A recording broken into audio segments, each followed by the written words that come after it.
ikakurenganya ikagukingira, ucuraba kandi no mu muryango wawe ingene yagira gukorera wewe nyine ubwiwawe ataco warushoboye gukora, ariko yoyo wabuze inzira ikagucira inzira. Haleluya, amen. Kugira ngo ucuraba mbega nanje jewe uhoraho nabikoze mbere y'iki? Uri kuraraba mu bo mwabanye mu bagenzi bawe bose abashoboye kugufasha, nta n'umwe yaserutse, ariko je naserutse muri byose, muri byiza na bibi ngenda kurindira. Haleluya, amen. Ati mbega mbere y'iki? Rero n'uyu munsi yavuze ati umuntu yobazi yuko yubaha atahura igikorwa canje nashike mu ngoro y'Imana agire icyo akoze.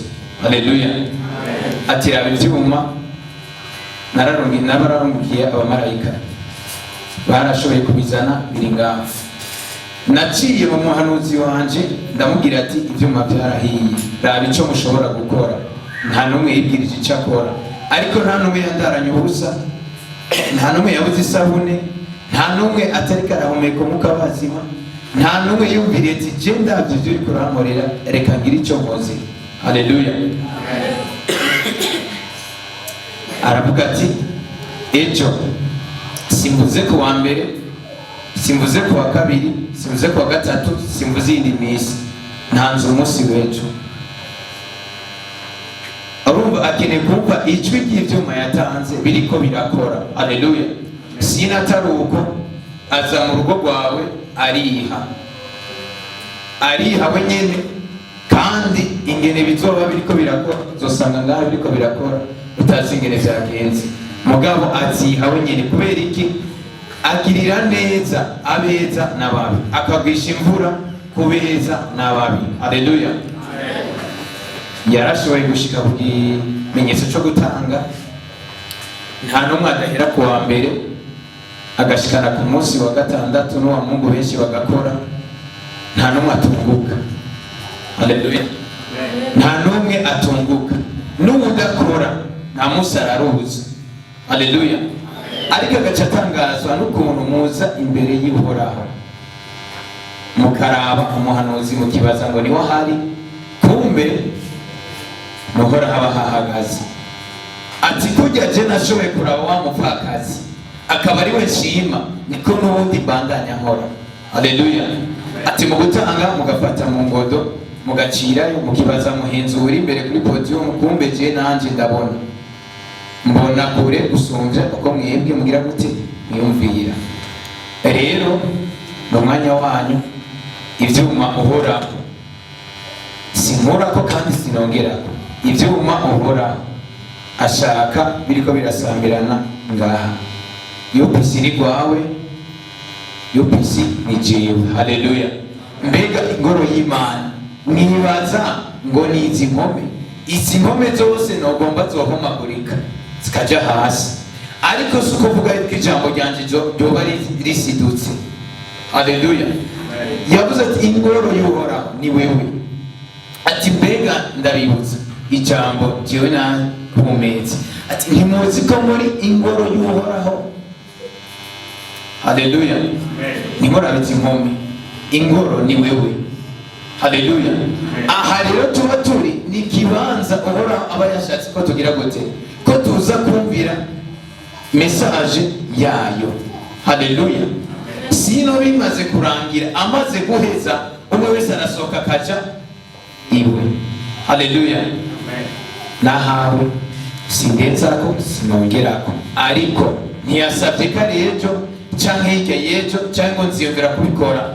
Arongera aravuga ati nturabe ngo jewe nta kazi nkora, nturabe ngo jewe ngo nkora iki. Ni ukuvuga icyo uza guheba cyose ku bwa Kristo Yesu yasabye yuko ugisumbushwa incuro 100. Nimba utanze 100 fwasa, nimba utanze 20,000 fwasa. Ntasabye ikimazi cy'amafaranga gusa, ariko icyo utunze ushobora kuraba ati je mparuye kuva mvuka gushikana uno munsi sinari gushobora kwirinda jewe iki kimazi nico mbonye ko kiza kuguhimbara. Aratanga karorero ati mubakira abashobora bose kuza gutanga ikimazi, mbega baraba ijyanka imaze imyaka ibyara ikavuga iti oya yereka ndabiriye yabyaye inshuro 10 aba ariyo ntanga ati oya.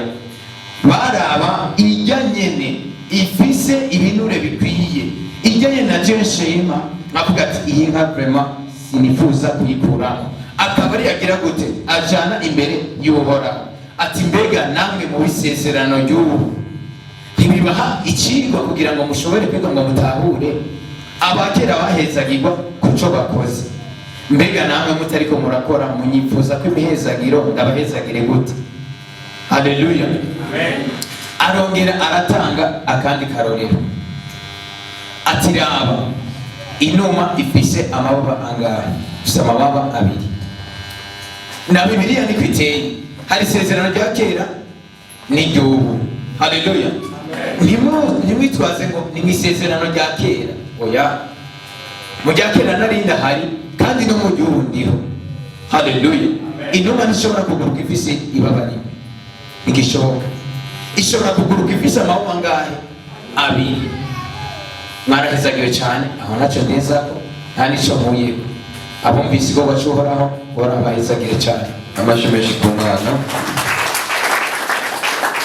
bakaditeguye protokole mubahereze amvelope bandika amazina n'icyo bashobora kugira, turaza kubasengera mwe bateguye amavuta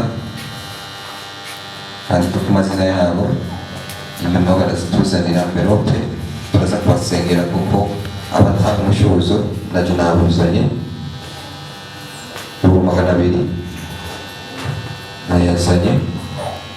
Haleluya. Yaravuze no ikintu kijanye n'amavuta ko atamana ukifuza kuzarakenera serum canke amavuta kubera atabazi iyo aba ariko arazana kugira ngo bishore kugira valeur n'ubushobozi. Serum n'amavuta bisaba ko twebwe nyine twebwe nkuko twahamagawe tugakusanya turi intama ari twebwe tugira kugira ngo izo serum ziboneke n'amavuta akore. Haleluya. Si ikibazo cha profeti oya, ubu cyamuvuye ihagaze itorero ryose atanu mwavuye kugira ngo bigire ikimazi hehe no mu ntama zitaramenya Kristo. Mwarahezagwe cyane. Rwanda titeguye ubwo asaba envelope yandike bazabikora mbere ya dimanche cyangwa gushika dimanche azaho itariki 7 tatumbiti hano uburyo iri kubamo. Muhaguruke dusome tubikora dusoma buri muntu wabikora ubundi turacana muri kwa kwezi ya premier trimestre yo kubaka fondation. Ijambo ry'Imana riravuga ngo nimubaka fondation ku musenyi imvura n'ibihuhusi bizaza, iyo nzu yawe izakubitwa hasi, ariko nubaka inzu yawe ku rutare naho haza ibihuhusi inzu yawe izakuma ikomeye. Turiko turubaka fondation. Rero nushaka roshora eclaire urubaka fondation yawe, turiko turubaka fondation y'umwaka gusa 2021. Turiko turubaka fondation n'imyaka iri imbere n'imyaka yakazoza. Rero wabikora bikagenda neza ku buzima bwawe. Ntiwiyumvire abikorera bakavuga ngo ubije yimbura bike, ubije byinshi yimbura byinshi. Amen, amen. Ntiwibaze ngo ubikora biri n'itegeko. Twarabibonye, turaza kubisoma no mu Migani 3:9-10. Ubikoze ubibyikoreye wewe ku gatoki wawe. Amen, amen. Nubikoreye profete nanjye ubwanjye profete naza y'umushuzi wanje wa desami. So rero naza ubyikoreye nanjye ndakeneye iyo fondation, ndakeneye nko kubona afite icyumba, sinzi ni icyumba. Hari umuntu abivuze pasiteri 20 zuzuye amafaranga. Hari umuntu yavuze ngo hari umuntu yatwaye pasiteri 20 zuzuye amafaranga. Nanjye ndakeneye pasiteri 20 zuzuye amafaranga. Yesu ashimwe cyane. Amen. Pasiteri 20 zuzuye amafaranga, so nanjye ndazikeneye. Rero niyo mpamvu nabikoze. Nawe rero urumva ko bose babyita deliberation. Ni deliberation kugira ngo babyumve. Watwara envelope wayandika kwitwara, urandika ko amazina kuko tutaza kubasengera ngaha tubasiga ikora y'amavuta iyo fondation. Ariko uzi kutazabikora ntuyikoreko ngwagusezeranya ntushitse watumubireka. kuko aba ari ikibazo. So tusome rero muri Yesaya, kuko uno munsi hari n'amavuta aza gusiga yo gukayagana kw'inyenyeri, kandi aya mavuta aza gusiga mu minsi 7 hazongera dimanche impact wamaze kuyabona ku buzima bwa mu izina rya Yesu.